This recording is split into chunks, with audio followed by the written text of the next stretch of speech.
The powerful Igbo village mansion. This mansion you are seeing now was built in a village in Igbo land.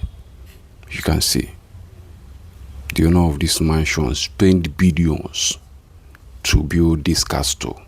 This edifice you are looking at.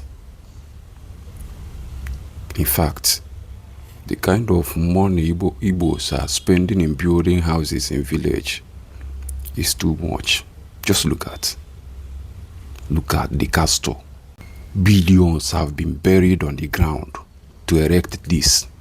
You can see the kind of flooring, quality flooring they are doing on the compound. Igbo villages are becoming cities.